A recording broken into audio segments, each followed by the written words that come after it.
Hello everyone, you join me at the Kerbal Space Center. This is my Stranded save file, a series in which I rescue a Kerbal from every single planet and moon in the Kerbin system. This is where we are in terms of the tech tree, so we're doing pretty well, but there's still a few more nodes left to unlock. Some of the higher tech stuff that's required for some of the more difficult locations in the game. So let's just hang around and wait to get that alarm call. Timing impeccable as always, the alarm is going off. Let's check out the tracking station, see where it is.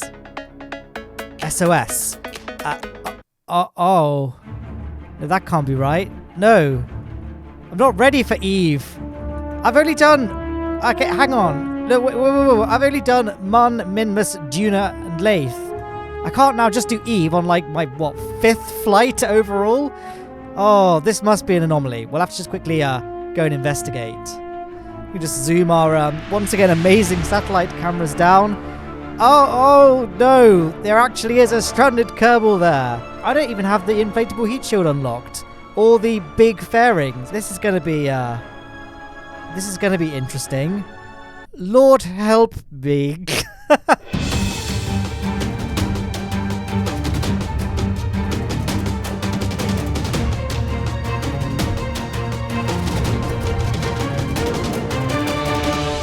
Yep. It's the big one. It's Eve, the final boss of Kerbal Space Program, and I haven't even finished the game, so I'm doing like the final boss, and it's not the final mission. Like, I'm going to carry on with this series at least until I've got the whole tech tree unlocked, which I'm not going to be able to do with a single Eve mission. So yeah, we're going to tackle it regardless. Building the rocket was kind of a fun challenge because I need to bring 2 seats with me if Matt Kerman is going to go down to the surface and plant the stranded flag. But I can't put this inside a 5-meter wide fairing because I haven't got those unlocked. And we haven't unlocked the inflatable heat shield either, which is very, very... not necessary, but it's a highly useful piece of equipment to use for Eve landers because of the insane temperatures of, entering Eve's atmosphere. So, my plan was to build a thin Eve lander that could fit inside a 3.75 meter diameter fairing piece, and then use the conventional ablative heat shields to protect it from the heat of entering Eve's atmosphere. So I'm going to put a big old heat shield on the bottom and some little heat shields at the top, which will then deploy and act as like air brakes to keep the whole thing from spinning out of control. I'm only going to showcase the construction of the Eve lander itself because the rest of the rocket is just a big rocket that you'll just see in action during the video. And also, I think the Eve lander is really the only interesting part of the construction.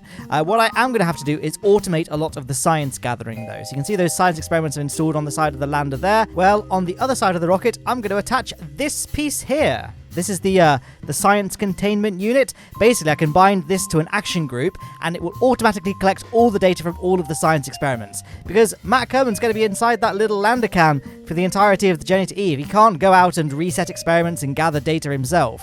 So all of the refreshable experiments, i.e. not the Science Junior or Mystery Goo, I only need one of each, and I can just continually automatically collect the data and then repeat the experiments again. But everything else, like the Science Junior and Mystery Goo, I'm going to need a separate piece of science equipment for each science experiment I want to do prior to my Eve landing.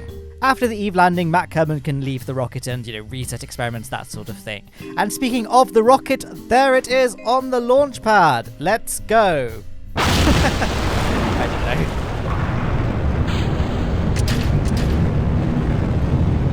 know. Yes, feel the power of those Mastodon engines.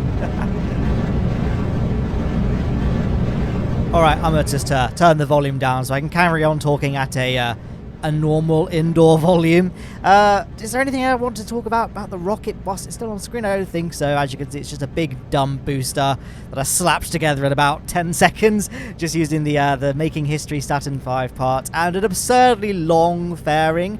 The last time I did an Eve mission like this, as in a 2 Kerbals to Eve, I did it in 2 launches. So I built the Eve lander, and then I built the interplanetary transport vessel. I launched them on separate rockets so that the rockets themselves looked like normally proportioned. I then docked them together in low Kerbin orbit and went on my merry way to Eve. But that was a very, very long video. In fact, I had to split it into 2 videos. And frankly, nobody's here to watch me launch things into low Kerbin orbit. You're here to watch me rescue our mystery guest from the surface of Eve. So I thought I'd cut to the chase, build a slightly unrealistic looking rocket for the sake of brevity. But our first stage made a very fiery exit there. I used the some solid rocket motors to detach it. I don't know which ones they are. They're the relatively new ones. I think they're called the shrimps or something. I have no idea. Anyway, the claw unfolds as the fairings deploy. And yeah, you can see a good look at our interplanetary transport vessel and our Eve lander, which is currently entombed inside that atmospheric entry shielding. And there goes our second stage. It actually managed to put itself on a suborbital trajectory entirely using those Sepratron boosters, but I thought I'd just make doubly sure and use the remaining fuel to make sure it was definitely going to re-enter Kerbin's atmosphere. Now I'm going to do a magnetometer boom report, because I haven't used this piece of equipment yet, and I kind of want to get more science than I've been getting on past missions. So I've got that, and I've got those, do you remember what I talked about earlier? I've got those 2 Science Junior units and 2 Mystery Goo units on the side of the interplanetary tug. These are going to get us the science from space high above Eve, and from space in close proximity to Eve. All the other experiments, like the magnetometer boom, temperature gauge, etc., they can all be run infinite number of times provided the data is removed after each experiment, which we can do automatically using that science containment unit that you saw me place in the construction of this vehicle. Like I say, once the Science Juniors have been used and the Mystery Goo's been used, they can't be run again unless a scientist goes out and scrubs them, and the scientist can't do that. Matt Kerman is there. You can see his portrait in the bottom right. He's trapped inside the Eve lander, and he's only got a little lawn chair inside a service bay, and that's it. So I've given him an iPod Touch. You know, I'm a benevolent overlord. I forgot to put any music or videos on it though. But I mean, he could just sort of flick around on the menu screen. That's quite fun, right? Anyway, our interplanetary transport tug has got 2 stages. You can see it's kind of got all those peripheral fuel tanks there. They had just shy of 900 meters per second of delta V in total on board. The idea being that I would do 1 burn to get our apoapsis nice and high above Kerbin. We then do a quick retrograde burn at apogee, detach those fuel tanks that they, enter the atmosphere, don't get left in space. Then we'll just do we can run our magnetometer boom experiment actually from space high above Kerbin. And then we'll do a quick prograde burn again to make sure we don't enter Kerbin's atmosphere. And instead can perform the second half of our burn to Eve. Now we will need to do a plane change because of Eve is on a tilted orbit around the sun relative to Kerbin's orbit, but we can still get an Eve encounter directly from low Kerbin orbit, which we're going to do now. And this was pretty easy to do because I launched at an Eve transfer window, which if you were to draw a line from Eve to the sun to Kerbin on the map screen, Eve should be behind Kerbin, and it should be about 54 degrees behind Kerbin. All other transfer windows, generally the planet you're going to will be ahead of Kerbin. Eve is the exception to this. If you want to know more about the Eve transfer window, you can just Google it and there'll be a really helpful diagram. I could put one in the video, but instead I'm going to put a picture of a Honda Jazz. What a car. What a machine. A vehicle that you can trust. And with those wonderful thoughts out of the way, let us leave this dastardly map screen and deploy our main solar panels. I didn't deploy them until now because I had the head cannon that we should probably leave them retracted during our big engine burn so don't subject them to any stresses. But in reality, that's not true for Kerbal Space Program. Solar panels won't get destroyed under G-force or anything like that. It's only really going to be either entering an atmosphere or having a collision with a Kerbal's head or another rocket or something. That's what's going to destroy a solar panel, not G-forces from engine burns. And speaking of engine burns, it looks like we've got one coming up in a second. So this is going to be our plane change that I talked about earlier. When's that going to be? Oh, very soon, because I've got hyperwarp installed. Not hyperwarp installed, better time warp installed, which allows you to have a thing called hyperwarp. Basically, lets you time warp way faster than the default settings. I love it. What I don't love is this. Game crashes. The humanity. Not to worry, we can close the application and try that again. Let's do our plane change burn. Cut to the map screen, see how things are looking. It happened again. So, I asked you guys how to stop this from happening on my Lathe Stranded video, and one guy in the comments, there he is, said, untick this box, always show closest approach for target in your graphics settings. Let's see if this fixes the issue. There we are. Burn executed successfully. Thank you so much. Jonaso, more like a great individual. I am no freestyle rapper. I'm sorry, but yeah, great. Thank you for commenting and saving me my sanity for this mission, because I'm going to need all the sanity I can get. Eve landings and Eve returns, and landing at specific spots on Eve without an aircraft, just a big dumb rocket with parachutes. It's all a bit tricky. This definitely ranks as one of the more difficult things one can do in Kerbal Space Program, but I do have a few little secrets on board this craft that is going to make things a little bit easier. What am I doing right now? Oh yeah, at this point I just wanted to make sure that Matt Kerman was inside the right lawn chair and not the wrong one, because there is another vessel inside that fairing. I have a rover with me because I knew I wouldn't be able to get the landing that close to our target, so I thought we try and get sort of within 20 kilometers and we can then just drive that distance with the rover and pick up the Strandy that way. So I wanted to make sure that Matt Kerman wasn't inside the rover, and he was indeed on board the rocket itself. I guess it wouldn't have been a complete disaster if he wasn't in the rocket, but I had a plan. Can't let that. I don't like deviating from my plans. You know what I'm saying? Anyway, as is quickly becoming tradition on this series, I'm not going to use any aero braking. I've just realised that every single destination I've been to in this series that wasn't Mun and Minmus has been a planet with atmosphere. We did Juna, Lathe, I guess that's a moon technically, and now Eve. Isn't that fun? Anyway, as is tradition, based on what I just said, we're not doing any aero braking to capture around Eve. That is for noobs. We're going to do it all with engine burning. And here we're running all of our experiments from space high above Eve. That includes one of our expendable Science Junior and Mystery Goo units. And then we'll run all the experiments again from space low to Eve. So again, the other Science Junior and other Mystery Goo unit on the side of that interplanetary vessel there. We can gather the data upon our return from Eve's surface. We do have some more Science Junior and Mystery Goo units to use during the Eve descent, but that's all encased inside the fairing piece. So for now, you can't see them. But to give you a brief spoiler, I've only got 2 Science Juniors and 2 Mystery Goo units inside the fairing, because we need to take science from the upper atmosphere and the lower atmosphere. Once we're on the surface, Matt Kerman can then get out and reset the Science Junior and Mystery Goo units, and we can just gather science from the surface. So we only need 2 science modules for the descent phase, which is rapidly approaching, really. And it probably should go without saying, I haven't mentioned it, but you might have seen, I was just hitting an action group. I believe I bound it to number 4 or 3? I think it was group 3 actually on the keyboard. You can download this graph file in the description if you want. And that just collects all of the data automatically. So it makes things far, far easier.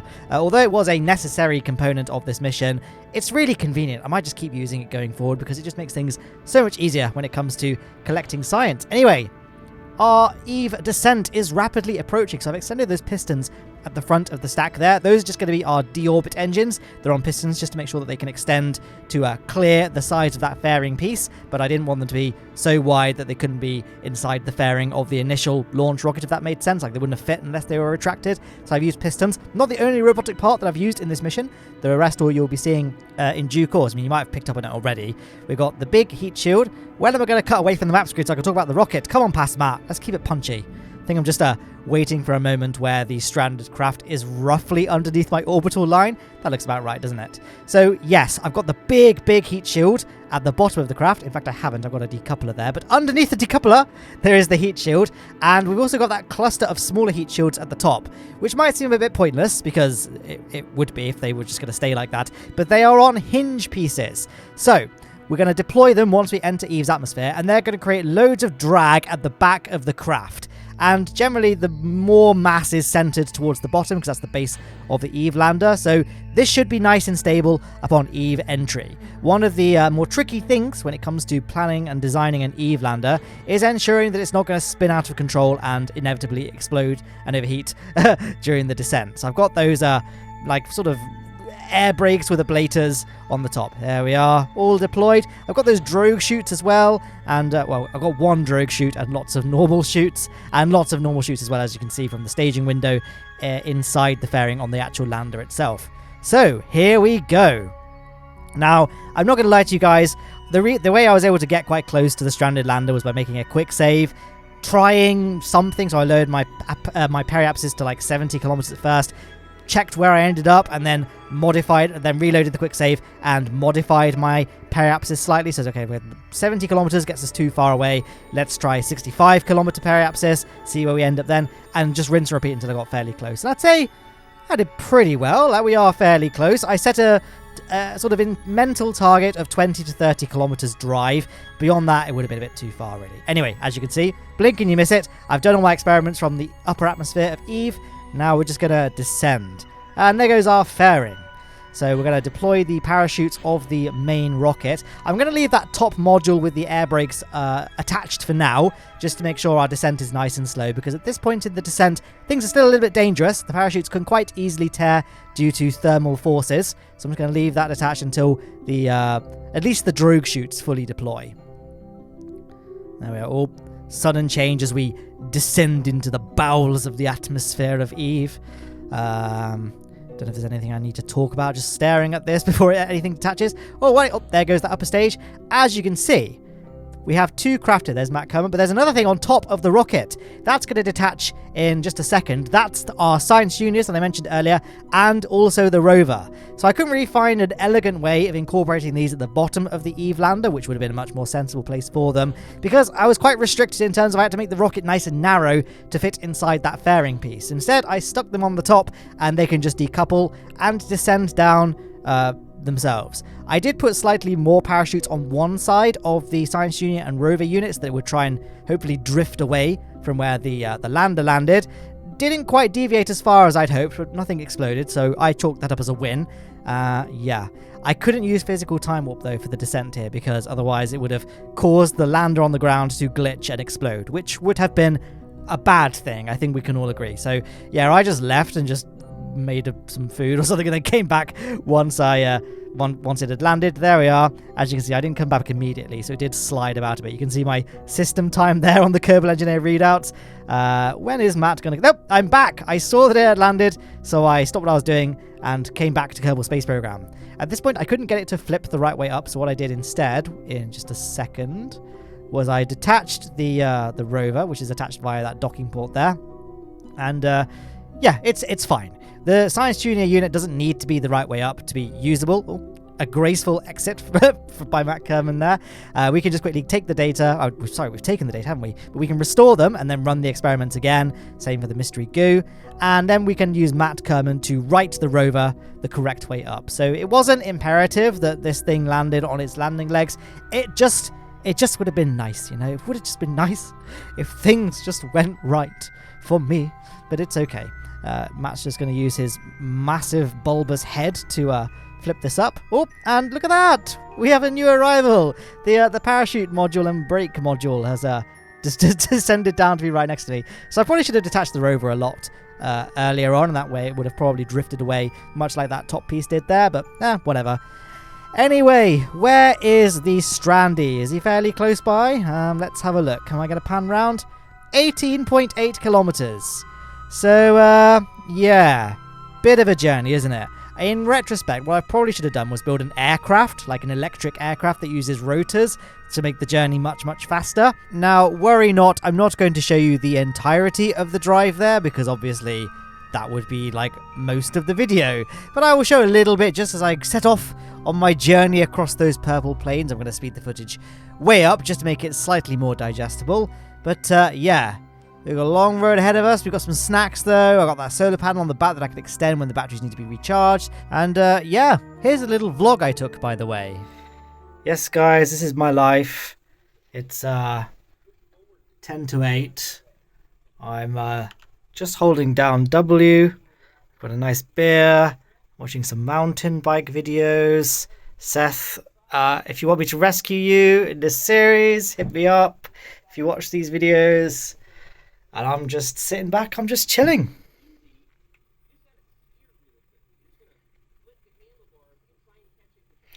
Is there anything I can talk about?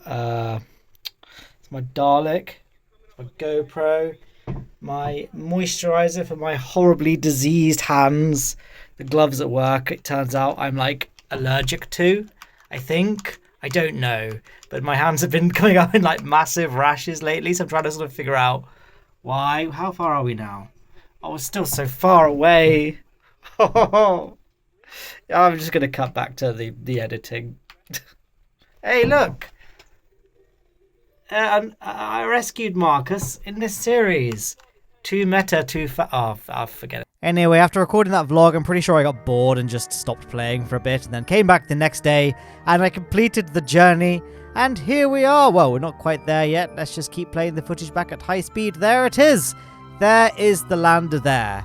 And, Well, it's just me, like, is the lighting better? Is that mod or is that part of the stock game? Those, like, god rays being cast by the floodlights on the lander. The very jankily assembled lander, by the way. Who puts Terrier engines on an Eve lander? I mean, I'm guessing they didn't want to get back to Kerbin, whoever this mysterious person is. We can plant our stranded flag and take a gander at who's actually inside the lander. Wait a second. Mart, is that you? Yes! Are you okay there? Help! Wait, I mean, I don't need help. I have plenty of fuel on my lander, and what are you doing here? Oh, I'm here because I detected an SOS signal at the Kerbal Space Center, so I figured you'd need rescuing. No, I don't think I did. Well, I mean, how did you plan on getting off Eve? You don't have enough fuel in that lander. I have, like, at least 400 meters per second of fuel in there. Yeah, no, but you're supposed to the Terrier engines on it? Like, I mean, that's they not gonna do take generate off. literally zero thrust, but shush, all right? And why are you even here? Don't you normally send one of your, like, minions out to go to the planets to gather science? Yeah, but all the minions died, so it's just me. Well, how are you enjoying the car ride anyway? The lander's a bit of a journey away, hence why I've brought this little car with me. It's very cute. It's very cute. What's its top speed? What's the horsepower on this beast? It's not very fast. It's not very fast. The hell was that? Oh yeah, sorry. It was taking ages to get there, so I just crossfaded the footage a little bit. Sorry, I didn't warn you. But here we are at the lander. Did you want to get on board? You know what? I'll poke around. I'll have a look. All right. You could climb the ladder a bit faster there. All right. Well, there you go into the lander. What were you doing on the surface of Eve anyway? Well, see, now we have to think of something. This had nothing to do with Kevin, did it? Yeah, no. That was a very hesitant answer to that question. Can we go? Oh, I feel like you're dodging this question quite a lot here. Were you imprisoned here against your own will? That was a really cool car that we drove in. Can we talk about the car? No. Are you comfortable, by the way? We don't have much protection in this rocket. I had to make it quite lightweight. Nah, this is good. It's my, like, okay, I'm feeling cool. cozy. Nice. Well, yeah, we're going to be cozy. I'm ready to spend the next 250 days here. Well, don't worry. I can assure you that we'll be upgrading our accommodation once we get to the interplanetary vessel. Anyway, guys, I should address the viewers again. I didn't talk about the fact I had the science collection unit on a hinge piece so I could access it from the ladder. I made a quick save here and then went off and did something else and came back and loaded that quick save ready to do my launch. And as you can see, it sort of destroyed everything around it.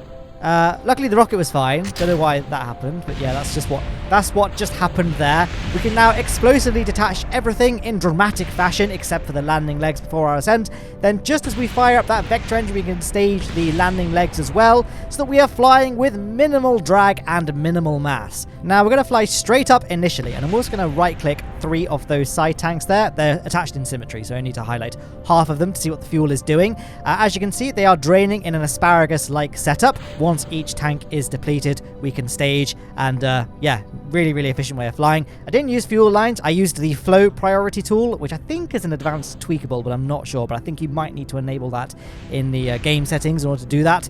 And yeah, less drag than using a fuel line. One thing to note though, make sure you right-click the top tank, because obviously each of those side boosters is comprised of 18 small tanks. You want to click the topmost tank, because they drain from bottom to top. So if you just select any of the tanks inside the stack, you might end up detaching it before it actually completely runs out of fuel. You can also use the Delta V readout on the left-hand side of the screen. That shows you when the potential Delta V from each fuel tank runs out. But I like doing it this way. And yeah, we are well on our way to Eve orbit. As you can see, the gravity turn is not too dissimilar to a Kerbin ascent, but it's much steeper because Eve's atmosphere is so thick near to sea level that really you want to go straight up for quite a while and then do a very gradual gravity turn. You don't want to be too violent because, again, the air resistance is very strong. It's very easy to flip the wrong way up. Now, we are still quite far off orbital velocity, and we don't have that much rocket left. This stage certainly doesn't have enough Delta V, but that top stage is very light. It's literally just me and Mart inside a service bay, and like a tiny probe core and a battery and a solar panel, and that's it. So we can actually get loads and loads of delta V out of that tiny spider engine. As you can see, near over 1,500 meters per second, which is easily going to be enough to circularize our orbit, and it gives us enough to make any necessary plane changes to get back to our interplanetary transport vehicle. And because we have so much delta V, I didn't really bother trying to do things efficiently. I said, let's just drag on our prograde marker until, and obviously align our plane as well, until we get the encounter nodes pretty close, and then we'll just do a big retrograde burn relative to our target once we're there. Not the most efficient way of getting to the target, but it is the quickest and easiest. And at this point, poor old Mart has been stranded on Eve for goodness knows how long. I think he would appreciate it if we just get back to the interplanetary vessel as soon as possible so we can leave this tiny, cramped service bay. Just finishing up the... Yeah, I completely forgot how bad the thrust-to-weight ratio of this particular engine is. It's terrible. I'm used to using things like Terriers and Poodles, which, not the most powerful engines, but they do move things with relative swiftness. Even the nuclear engine, this engine does leave a lot to be desired in the old thrust-to-weight ratio department. But I guess that's just the compromise. It's a really efficient engine. So, yeah. Just stalling for time, really, because you can see me faffing around with the radial in and radial out nodes on that maneuver node, trying to get our encounter as close as possible. And I'd say, where are we now? Just shy of 6 kilometers, in fact, just under 5 kilometers actually there. That's pretty close. I'm happy with that. Our speed relative to our target is going to be pretty high, so it's going to be a fairly big burn to get ourselves matched to our target speed, but we got all the time in the world. I say this actually just after I said, let's try and do things as fast as possible. Take what you will from these commentaries. They ain't scripted, as was probably painfully obvious ever since you opened up this video. By the way, if you are enjoying the video so far, why not leave a like underneath? Because it apparently helps YouTubers out. I feel like everyone asks for likes, so I feel like I should, because I think it must do something with the old algorithm. I don't really know, though. No one really knows. No one's going to pretend that they know anything about the YouTube algorithm, but whatever. Yeah, so I'm just doing the lazy way of getting to our target, where we just burn towards it, burn retrograde, then burn towards it, burn retrograde, all of this again being relative to the target on the nav ball. And as you can see, we can really, really quickly get a nice close separation at the expense of it being not the most efficient way of doing things. Now we're going to do the Lowne lazy method of docking, in that Mart is going to get, well, Mart can stay in the lander can actually. I'll get, whoops, not the most graceful exit there. I'm going to get into the vessel here. I'm going to target the docking port of the lander module. Mart can target the docking port of the interplanetary transfer vehicle, and job's a good one. All right, so I'm in the rescue craft now. So Mart, you're controlling the lander capsule. You need to just sort of burn towards my docking port. All right. Okay. Let's go. Nice and fast. No. Nice and fast. No. Get in there. Whoa. Get in there. Ah! Okay. It's not a big deal. All right. What? One more time. Okay. Just slow it down. There we are. Retarget and boom. Now you can just disembark the lander and you can get on board the ship. We just shut down all the necessary engines. Oh, very nice. All right, and here I go. Okay, back in control, and let's bring it back up. Yeah, I'm fine.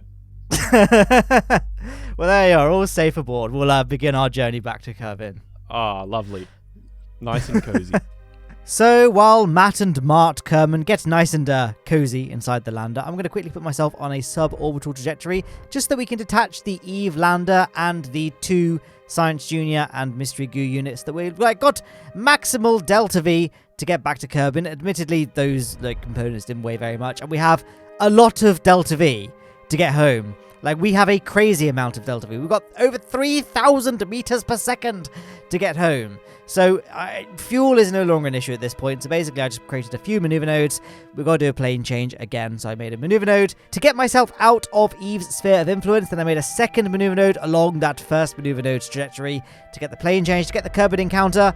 Overall, not too difficult, though obviously if you're a newer player, do bear in mind that I have been playing this game for many years at this point, as weird as that feels to say, and it's a bit more intuitive to me than maybe to a newer player. So don't be disheartened if it takes you a little bit longer to get the maneuver nodes to work in this manner and get your Kerbin encounter from wherever it is you're going. I mean, to be fair, if you're doing an Eve rescue mission, you're probably fine. If you could do this sort of mission you're fine. You're good at Kerbal Space Program. Do not worry about comparing yourself to others at this point. This is basically the final boss of the game, which I have almost completed. Not quite. We haven't got back to Kerbin yet. And don't worry, do not click off the video just yet. I mean, if you're on the if your mouse is moving about, then why not hit that like button whilst your hand is free. But otherwise, stay tuned to the video because some drama is about to unfold. Just gonna time warp around to our Kerbin encounter, and I messed this up completely, and my paralysis is so low that I wasn't sure if actually the lander can would even withstand the temperature of re-entry, so I ended up leaving the lower stage detached and just pointed it retrograde and burned the engines. And I hoped and I prayed. The initial plan was I'd just get a rough periapsis height and then time warp around to do my encounter with Kerbin's Sphere of Influence and then do a quick radial outburn to raise my periapsis to a safer height.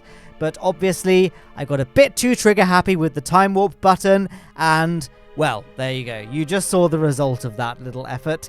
But it's okay, the capsule survived and everything is fine. And there we have it. The parachutes have deployed. We're back to Kerbin. How did you enjoy the trip, Mart? Trip was very comfortable. I would rate it 8 out of 10 on Yelp. One thing though, please don't tell anyone I'm on Kerbin. No reason. Just keep that on the down low. You know what I mean? So what should I say? That you're on Eve instead? Yeah. Why? Is that? I mean, you're back home. Surely you want to. It's really nice water around here, actually. Yeah, it's very lovely waves. Having a good swim, really, really pleasant. Nice to stretch my legs. Get those little arms moving around. I think you're dodging the question. No. I'm swimming.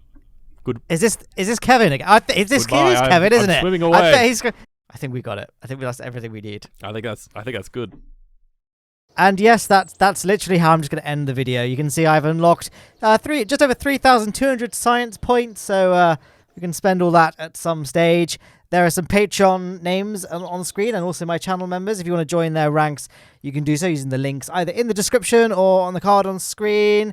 I'll go through the tech tree unlocks next episode. You probably see it in the background, and that can be a preview, a tease, if you will, of what's to come. But I think the video has ended on a good note there. By the way, if you've not heard of the guy I rescued, his name is Martincitopants. If you just type in KSP Mart, it will probably come up as a suggestion.